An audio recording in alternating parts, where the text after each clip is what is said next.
introduce you to Jules Brown from the PSP Association, who'll give you an overview of PSP and CBD. Excellent, thank you. Hi everybody. I've got a big voice, so if I'm too loud, tell me. I'm not used to using a microphone. So it could be interesting. Okay, so I work for a charity called PSPA. We used to be the Progressive Supranuclear Palsy Association, but we support two conditions, PSP and CBD. So PSPA is an acronym which we felt suited better, although it doesn't cover PSP. Oh, wrong way. PSP. Okay, so we'll start off. One thing to tell you is, as a charity, we're based here in Milton Keynes. So if anyone would ever want any information that's written, you can easily pop into the office if you want to pick it up. That's not a problem whatsoever. Okay, so PSP, I don't know, has anyone ever heard of it? Good, because I often go to talks and people have not heard of it at all. So it stands for Progressive Supranuclear Palsy. Progressive because it moves over time. The supranuclear part comes from the issue with people's eyes, which we'll go on to in a moment, and palsy because it causes stiffness and rigidity. We think on average there's about 5 people per 100,000 in the UK living with PSP. Prevalence is not massively different to motor neurone disease. However, a lot more is known about motor neurone disease, as we all know. Probably because the typical age of onset of PSP is just when people are about to go off and retire and start to have a new life, a different life. It doesn't generally affect people who are younger of working age. However, we do have some people sort of in their 50s who do get diagnosed, and we have seen people as early as 45 years old living with the condition, but that is less common. It's caused by a buildup of something called tau. Tau is a protein. We all have tau in our brains, all of us, and naturally we disperse that tau. It doesn't cause us any problems. It's necessary for brain development and brain use. When you have PSP, what the tau does is it doesn't disperse. It becomes sticky and it creates clumps on the end of things that are called neurofibrillary tangles. It's quite technical. You can't see them with the naked eye. You can only see them under a microscope. Basically, it looks like a wriggly worm with a little lump on the end. That's the best way to put it. But where it collects is what causes the symptoms. Initially, we tend to find that about 60%, sometimes more people don't get diagnosed at the start with PSP.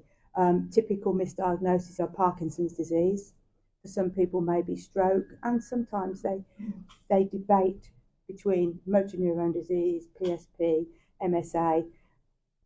All of these neurological conditions can be quite similar in the initial stages, so it can be quite difficult, and it takes time for a diagnosis of PSP to be made. And no two people will present in the same way. Some people get some symptoms at the start of the condition, others don't get those symptoms until the end of the condition. So it makes it really difficult to diagnose. If somebody might think, oh, there's something not quite right, they may put that down initially maybe to the natural aging process, or maybe they've been unwell for another reason and they think, oh, well, this is just the tail end of that bug that I've had. Might not go along to their GP for quite a considerable period of time, and then when they go and see the GP thinks, probably Parkinson's, let's wait and see. We'll send them to the hospital as things start to progress. They may go and see just a geriatrician initially, maybe not see a neurologist, and the geriatrician is not familiar with PSP. This all happens over a space of a year, 18 months, 2 years. It might be 3 years before they get to a neurologist and get a diagnosis, at which point in time their condition has progressed quite significantly. Symptoms are all of these, but in any order, and the severity of them will be very individual to the person. So poor balance. The balance isn't necessarily what causes the falls, as strange as it sounds. The falls are very much something that just happen. They don't tend to fall over anything. People fall backwards. One neurologist once told me it's like dropping a sack of potatoes. People will be walking along with their husband or wife or a friend, and all of a sudden, where's he gone? And they've just gone. They've not tripped over anything. They tend to fall down flat and then backwards.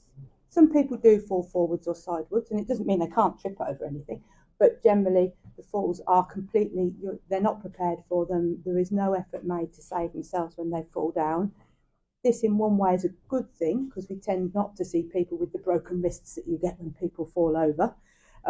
However, they do cause themselves considerable damage to their lower back, their posterior, and that jars onto the whole of their vertebrae. So it can be really damaging for people. Alongside that, they've got stiffness and slowing down. Walking will slow down, movements will slow down, speech slows down, thinking slows down. The difficulty controlling their eye movements is what makes PSP very particular, and quite often is the thing that enables a neurologist to make their final diagnosis. If you all look up and down, you'll find that you can do that without moving your head. You can look up and see the ceiling, you can look down and see the floor, you can go over there and look out the window and over there and see that gentleman. If you've got PSP and you're asked to look up, you're going to go like this. And then asked to look down, you're going to go like this.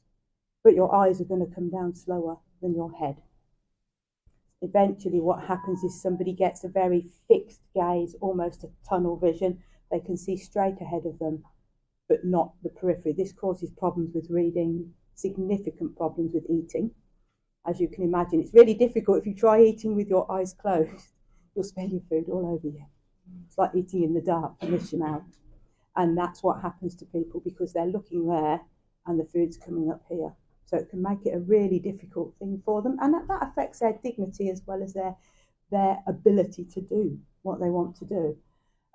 Communication difficulties become a big part of PSP. Speech reduces in tone, in speed, in clarity. People often slur. They may get mistaken as being drunk or have taken drugs, which obviously they've not. Their speech also reduces in terms of using their speech. Very similar to what Rachel was just saying with Huntington's. If you can't get the words out, you can't form the words, you can't be heard, what's the point in joining the conversation? So often find that people with PSP will withdraw, they become uncommunicative, not because they can't understand what's going on around them, but because it's easier to not be part of what's going on around them. Before that happens, they do have issues often with repetitive speech. They have what we call the Vicar of Dibley effect. They'll say yes, yes, yes when they mean no, or no, no, no when they mean yes. It's very difficult to determine, to eventually come to the correct answer, but sometimes patience is really necessary to just think through, is that a sensible choice that they're making? Because generally they understand what they're saying yes or no to, but their ability to actually get that word out is really effective. It affects their higher order thinking. So to be able to plan a sentence and then actually find the words to put in the sentence they're planning is very difficult for them. And it's exhausting as well. So often, again, that's another reason why they might withdraw from conversation or from wanting to be part of what's going on. One of the other difficulties that comes as well is swallowing. This is usually as the condition progresses, but for some people it can be right at the beginning, so they may be very mobile but have problems with their swallow. It initially tends to present, people will sort of cough and splutter maybe on a drink of water, or a cup of tea seems to be very much one of the first things that affects people. They'll just start coughing and spluttering, oh, it's gone down the wrong way. As time goes on, that then becomes more of an inability to actually swallow efficiently. So it affects the tongue, how the tongue moves, but it also affects how we actually swallow, that little flap at the back of your throat that normally for us, if we're eating and drinking, the flap will shut and we'll swallow. For somebody living with PSP, that flap doesn't always shut efficiently, so they may lose some food onto their lungs.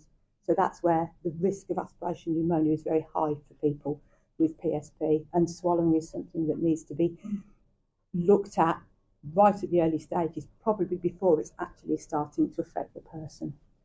Cognitive changes, I've touched on some of those already, some of the cognitive changes with the higher order thinking and the sentence structure. Also, people with PSP can show apathy, lack of interest, and lack of emotion. They tend to often not have a big insight into their own condition. So if you were to say to somebody with PSP, how are you doing today? They'll go, I'm absolutely fine. And you know that 10 minutes ago they fell over and they've been coughing and spluttering on their breakfast. Their ability to sort of acknowledge that is often affected. And that can be really, very difficult for people to cope with. CBD, just going on, is very similar but different. The big difference between CBD and PSP is that PSP affects people on both sides, all the way down their body. So if they've got slowness of movement, it will be in both arms. If they've got slowness of mobility, it will be in both legs. With CBD, it's generally based on one side of their body. So it may be that it's all their left hand and their left, sorry, I don't know my left hand and their left leg, or their right hand and their right leg. It often presents with somebody holding their arm like this. People tend to walk around as if they've got a broken arm, or a lot of this. They'll walk like this. The arm also can just do what it wants sometimes, and it goes off. It might come up when they're not expecting it to come up. They might not be able to raise it, or they may be sitting there talking to you, and all of a sudden this arm is just coming up, and they've got not a lot of control over it. That's really quite difficult for them. The age range of people developing CBD is slightly younger than people with PSP. We often see it in younger people, and quite often the cognitive changes are more apparent than the physical changes in the beginning. There is a difference in how it affects the brain. Tau is still part of it, but it clumps in a slightly different place, and rather than being a clump like this, it creates what are called astrocytes, which are more like stars, which can be seen at MRI scans. Symptoms in CBD, as I said, similar but different. We've still got stiffness, we've still got some rigidity, and a general slowing down. Speech as well is affected in the same way.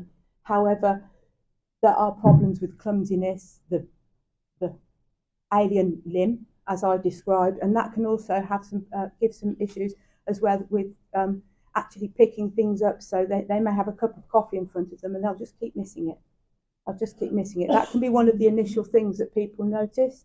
People just trying to grab for things and not working out why they can't get hold of them. You can also get spasms and jerky movements in CBD. So people do a lot of, kicking their leg out or kicking their arm out, which can be disturbing for people around them as much as it can be disturbing for the person living with the condition. Memory and thinking is generally affected, as I said, a little bit more. Apparently, it's not dementia per se, but people may mistakenly think that what's wrong with their loved one is a form of dementia because of the cognitive changes. People can get quite frustrated, and it can cause quite significant personality changes as well. It can make, what happens is we've all got a good person and a bad person on our shoulders, and when we want to do something naughty, that good person probably says, no, don't do that. You shouldn't really be doing that. That's an inside thought. When you've got CBD, those inside thoughts just come out. They'll say what they want when they want, and that can be quite distressing for the people who are living with them and people who are caring for them. You might quite not always understand why they're behaving in that way. Treatment, there is no disease-modifying treatment for either of these conditions. You've heard that a lot today already, I imagine. Unfortunately, there are treatments or ways of managing some of the symptoms, but we can't take any of the symptoms away. We can alleviate some of them, but we can't take them away, and we can't halt the progression, not currently. Progression is relatively rapid, not as rapid as in motor neuron disease, but it's still relatively rapid. From onset of symptoms to end of life is generally 7 to 9 years, bearing in mind that it might be 3 years before somebody gets a diagnosis. That cuts down the longevity of the condition as far as they're concerned to maybe 5 years. Often some people don't get diagnosed until they've only got maybe 18 months or 2 years left. So it's really quite stark, the outlook for people when they are diagnosed. It's a multidisciplinary approach. So obviously you can imagine everyone's involved: occupational therapy, speech and language therapy, palliative care, physiotherapy, neurology. Community services are absolutely necessary for people living with these conditions. There are some clinical trials which are going well, but as yet there's nowhere near getting a magic pill, unfortunately. They're hopeful, but I think we're probably quite a long way off, unfortunately. Okay, one things I wanted to highlight, and it's often a difficult conversation that people have to have, or being aware that those conversations are going on, are the importance of advanced planning. When somebody lives with a condition such as PSP or CBD, there will come a time where they probably are not able to communicate their wishes or their choices. And they should be able to do that, because despite their physical ability to actually deliver those wishes and those thoughts, they can't communicate them succinctly, and therefore it ends up being the decisions made for them by people who are caring for them and who love them, and that might not be their own wish. So we very early on like to talk to people and encourage people to talk to health and social care professionals about what they'd want in certain situations, and to think about those things quite a long way ahead. They're difficult, and they involve everyone. Those conversations tend to involve everybody, not just the health professionals. They'll involve people who are caring for them professionally around them as well, because you always have to be mindful of the way that somebody would want to be cared for and looked after. Discussions obviously about power of attorney and making a will and those sorts of things are really important. We encourage people to think about that, as I say, very early on, and it's often difficult for people to understand that palliative care is involved in their condition when they're not at the end of their life. But as we all know, palliative care is to enable people to continue to live a good life, as well as be treated well at the end of their life. So it's something we positively encourage. People with PSP and CBD sometimes choose to have alternative feeding or artificial feeding through a PEG. In my experience, it's less common, because people are given that choice and those conversations are made early on. They understand what that means for them. But obviously when they get to the point where they're coughing and choking on food that is as thin as it can be and liquid that is as thick as it can be, then you have to understand that any food that they do take is going to be at a huge risk to them. So the conversation about whether a PEG is something they would want does need to happen fairly early on, and those choices are often made based on the here and now, and people do sometimes want to change that choice as time goes on. So our role, obviously, those of us who support people living with these conditions, is to support those decisions with them as well. What we do as a charity. So I work on the helpline. We're a small charity. There's not many of us. There's 20 of us in total who work in the charity. And of that, the biggest team is the helpline, and we're 5 people. So we cover the whole of the UK. So our helpline is there 9 till 9, Monday to Friday. 9 till 7, it's manned by staff, people who are paid to support people. And between 7 and 9, we have a wonderful team of volunteers who support people in the evenings. If you ring the helpline, you'll speak to one of the helpline care navigators. If you want to speak to a helpline care navigator who specifically supports people in your area and this area here, it's a lady called Deborah Ruddock.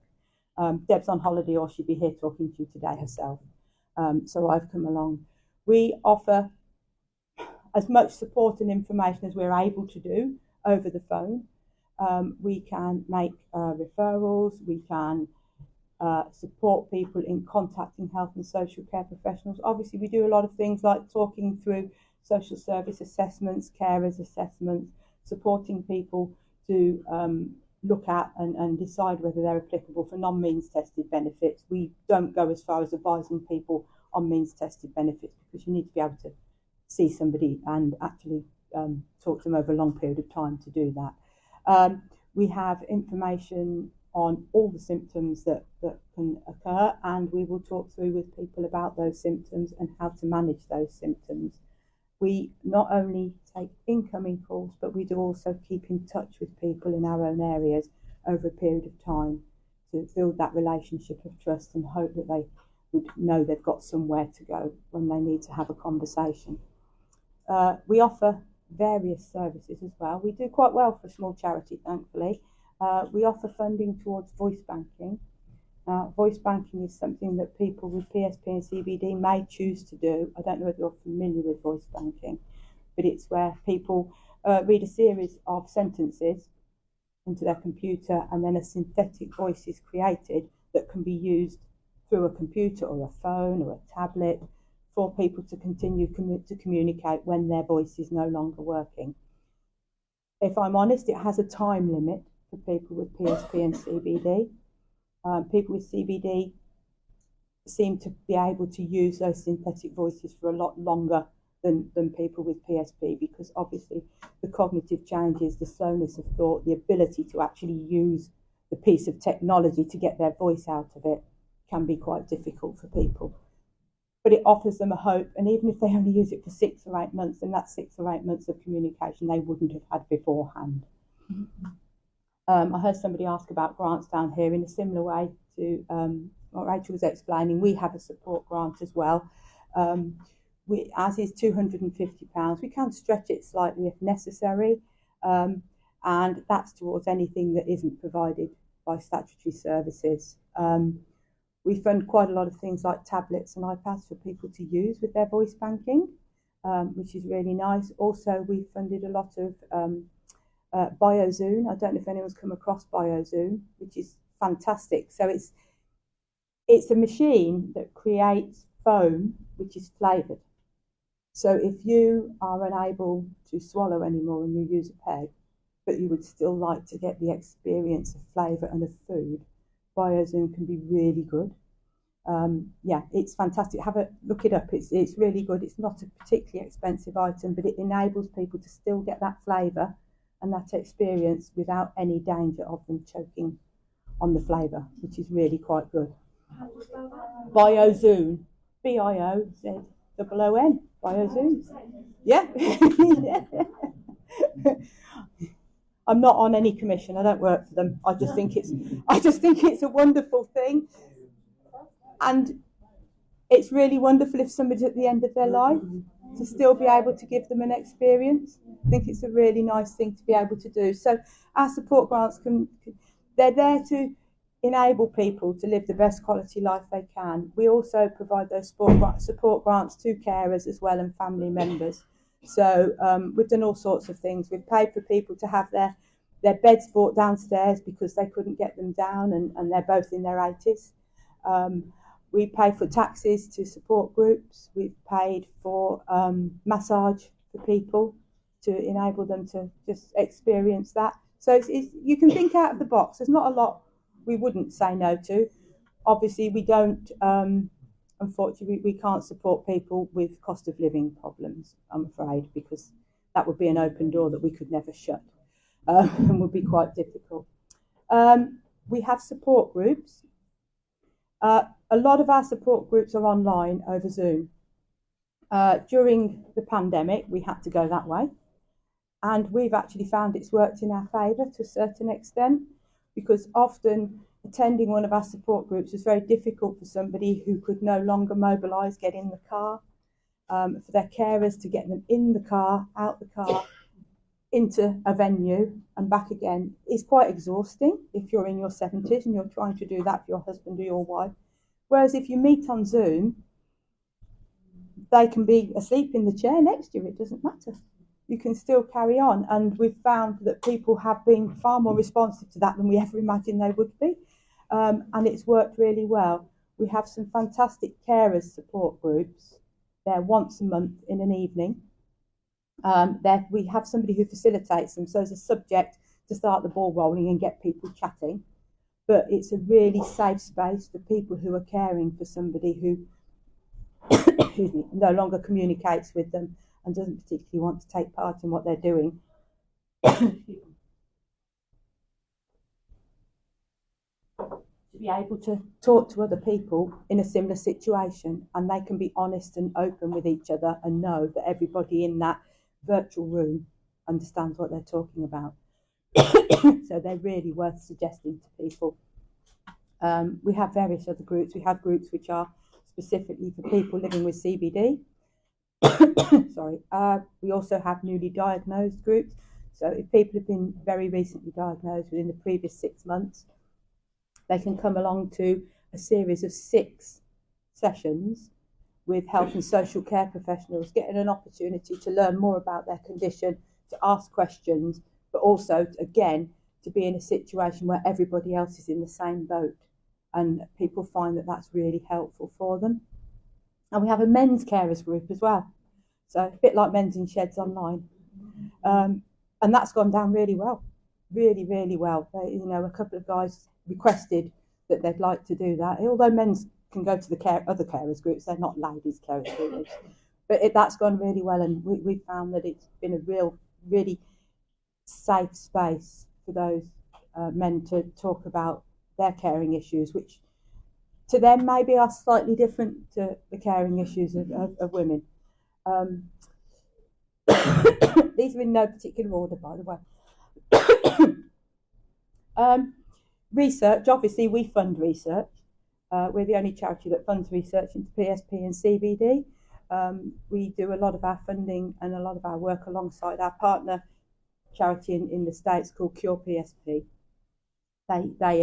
They can put more funding in than we can. But it's very interesting. There's a lot of hope for the future. And we're trying to not necessarily put all our funding into medical research. There's a lot of funding now. We're looking at quality of life funding and to ensure that people are getting the best treatment, and we're navigating their experience in the best way that we can, or supporting the navigation of their experience in the best way we can. 2 of our newer services, Link Volunteers. We are lucky, as there's only 20 of us, to be supported by over 120 volunteers. Without them, we couldn't provide most of the services that we do provide, and we're really lucky to have that. Our Link Volunteers, it's a new service, and they're volunteers who will support people in their own home for 12 sessions, 12 weeks, 12 months, however the 12 works, but it's 12 sessions, and they're there to support people maybe when they've just been diagnosed, to talk through the symptoms, to help explain to them what's going on.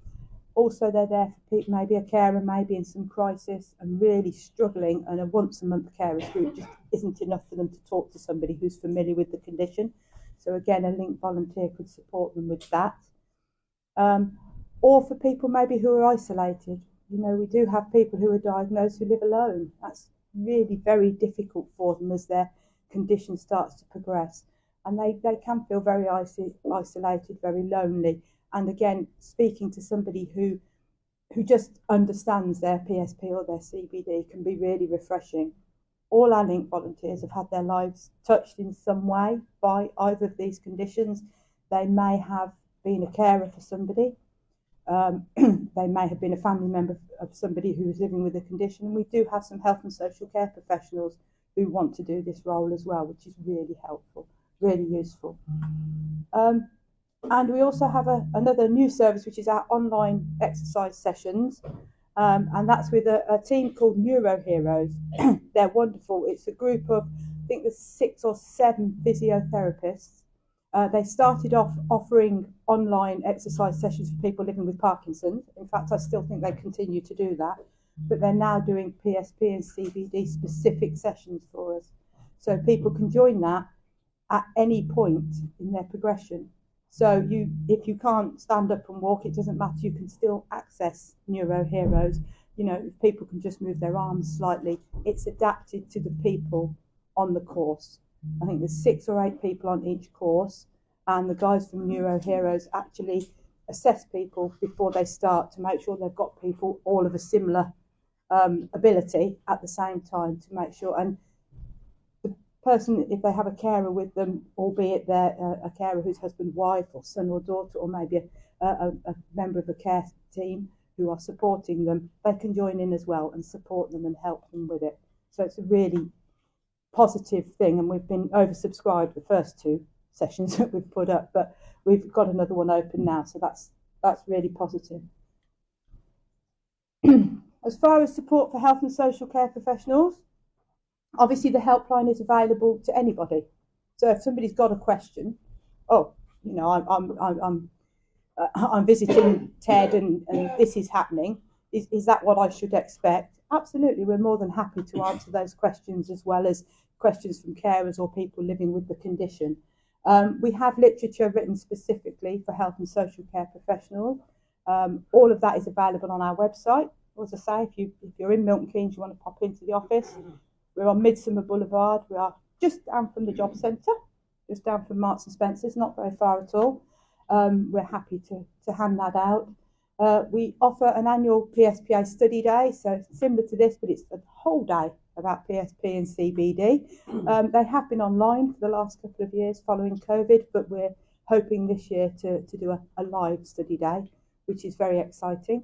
And that's made available on our website, or if anyone would like to be part of our mailing list, our health and social care professional mailing list, you'll get emails about any events that are available to you.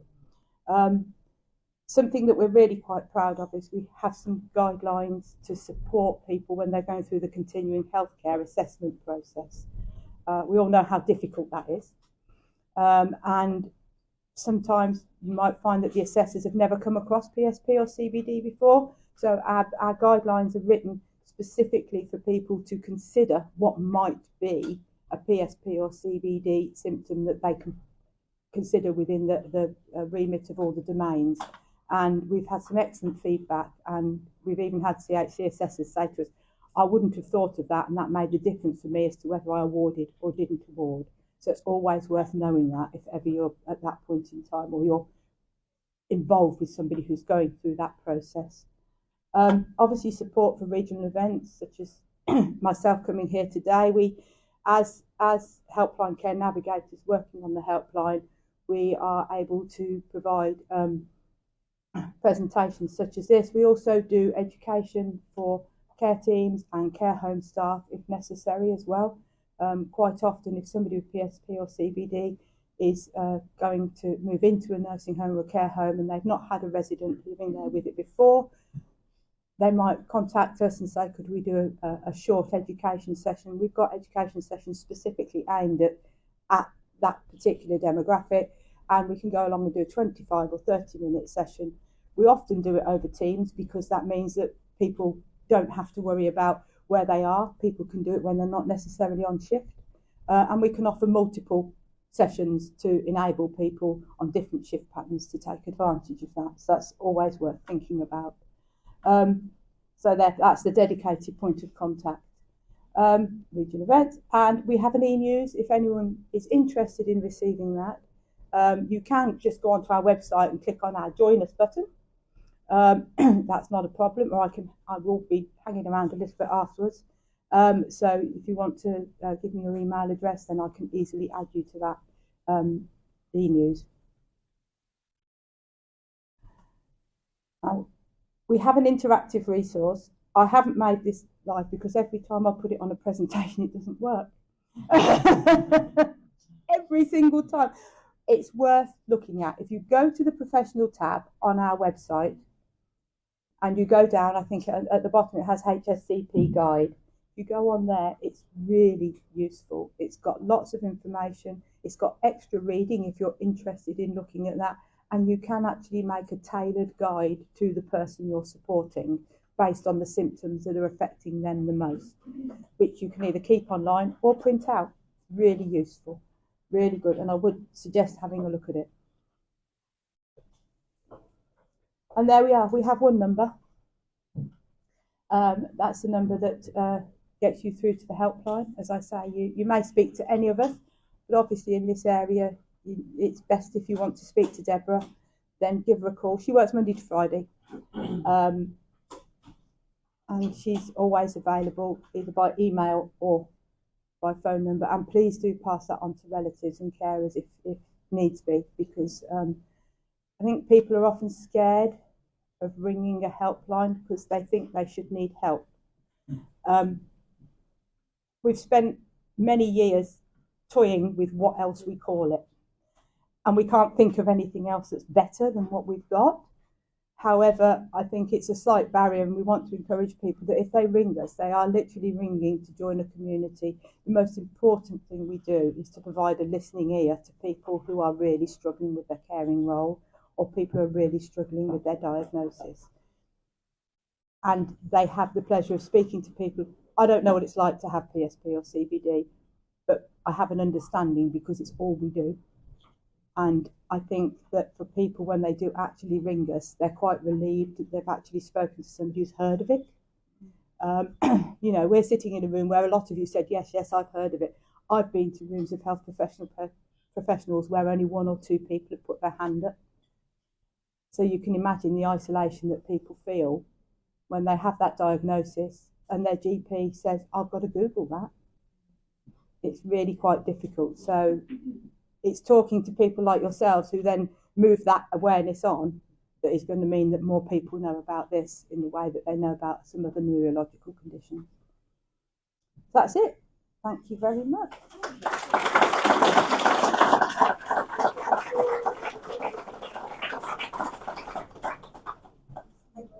You're welcome. Any questions? I just wanted to know, we've talked about a range of symptoms, PSP, CBD. Do we have, must somebody have a package of that symptoms to actually confirm this is PSP or CBD? Must those symptoms be completed, or just 3-4 of those symptoms? Generally, people living with both conditions will get all the symptoms over a period of time. And by the time they see a neurologist, they've usually got nearly all of them, to be honest with you. But yeah, it's not every symptom, but certainly there'll be an indication that every single symptom is there. Yeah, absolutely. One of the big ones, though, is certainly with PSP, it will be the eyes. If there's a problem that's very particular to PSP, isn't it? You don't see it in anywhere else. So if people are presenting with that, but they may not have a couple of the others to the severity that you'd expect, that is probably going to be enough. It's a clinical diagnosis. There are no tests, and even a scan only shows you a likelihood that that's what you're looking at. The diagnosis is made clinically by a neurologist. And it's confirmed with them on post-mortem. Yeah. The only 100% confirmation is at post-mortem, unfortunately, because we can't see inside somebody's brain, unfortunately. We can't cut a brain open while somebody's alive.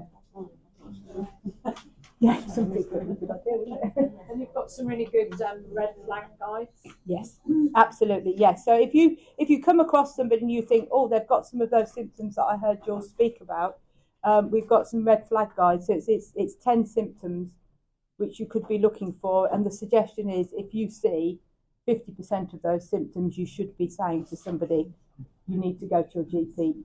This is what you potentially may be looking at. Is that online? It is, yeah, absolutely.